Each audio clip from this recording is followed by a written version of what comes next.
সবেমাত্র শেষ হলো ক্লাস 5-এর সেকেন্ড সাবমিটিভ পরীক্ষা। তোমরা সকলেই দেখতে পাচ্ছ সেই সেকেন্ড সাবমিটিভ পরীক্ষার বাংলা প্রশ্নপত্র।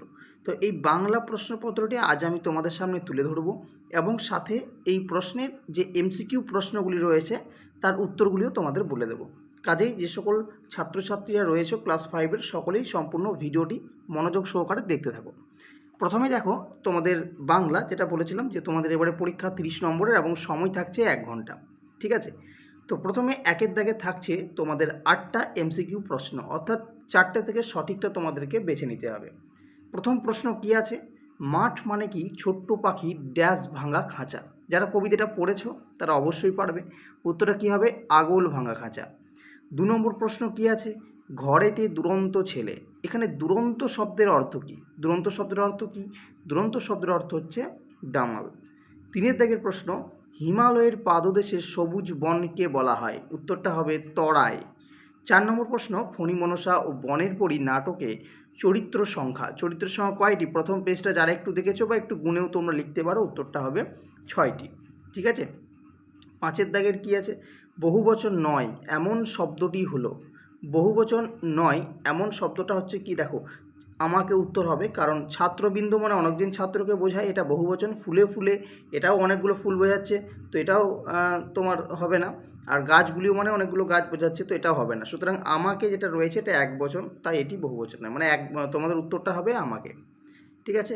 আচ্ছা, তার পরবর্তী তোমাদের যে প্রশ্ন সেটা হচ্ছে 6 নম্বর, বাংলা ভাষায় দুটি বোঝাতে ব্যবহৃত হয়। আমরা জানি দুটি মানে দ্বিবচন, একটা বলতে একবচন, আর অনেকগুলো বোঝালে বহুবচন।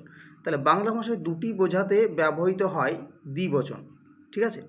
7 দাগের, যে সমস্ত শব্দ দিয়ে পুরুষ ও স্ত্রী কিছুই বোঝায় না তাদের কি বলে? তাকে বলে ক্লিবলিঙ্গ। কারণ আমরা জানি স্ত্রীলিঙ্গ মানে তোমার স্ত্রীদেরকে বোঝায়, পুংলিঙ্গ মানে পুরুষদের বোঝায়, উভয় লিঙ্গ মানে স্ত্রী পুরুষ উভয়কেই বোঝায়, আর ক্লিবলিঙ্গ মানে না স্ত্রী না পুরুষ। ঠিক আছে।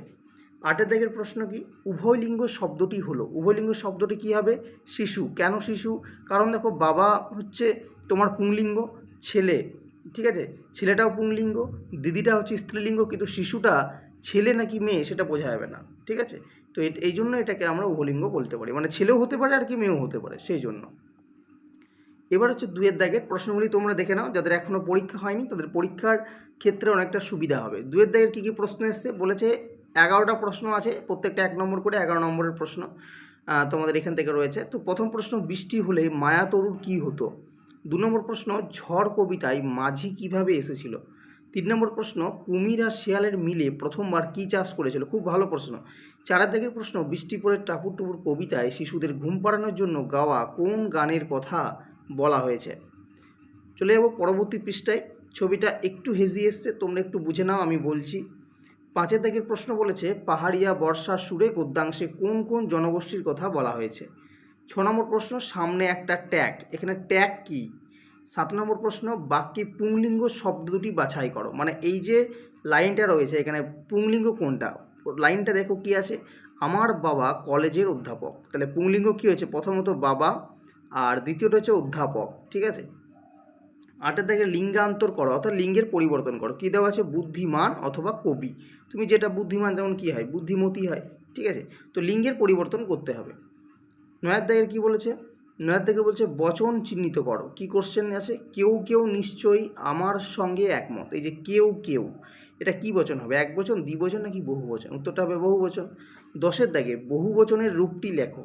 কি আছে? সে অথবা মেঘ। ঠিক আছে, অর্থাৎ সেটা দিয়েও তুমি বহুবচনে কীভাবে করতে পারো, আর মেঘটার বহুবচন কী হবে সেটাও তুমি করতে পারো, যেখানে একটা করলেই হবে। 11 দাগের বলেছে স্ত্রীলিঙ্গ থেকে পুংলিঙ্গে পরিবর্তন করো। আছে কি? জেঠিমা।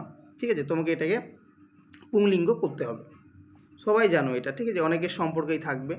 3 দাগের দেখো, তোমাদের নিচের বাক্যে দেওয়া প্রশ্নগুলির উত্তর দাও। তোমাদের এখানে তোমাদের এখানে মোট 2টি প্রশ্ন আছে, তো এক একটা প্রশ্ন 3 নম্বর করে, মোট 6 নম্বর রয়েছে এই অংশ থেকে।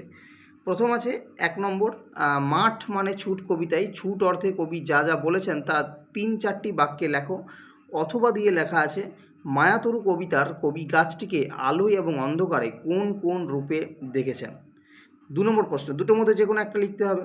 2 নম্বর প্রশ্ন কী আছে, ছোট্ট গাছটির এবার দেমাকে যেন মাটিতে পা পড়ে না, কোন গাছের কথা বলা হয়েছে, তার দেমাকের কারণ কি? ঠিক আছে, খুব ভালো প্রশ্ন। অথবা দিয়ে প্রশ্ন আছে, কোন গাছ ধনাইকে বাঘের থাবা থেকে বাঁচিয়েছিল, তারপর বাঘ ও ধনাইয়ের কি হয়েছিল? ঠিক আছে, দুটোর মধ্যে যে কোনো একটা তোমরা করতে পারো। এবার হচ্ছে চিঠি দেখো, যেটা দিয়েছিলাম সেটা এসছে, প্রথমেরটাই এসছে। চিঠিতে তোমাদের 5 নম্বর থাকছে।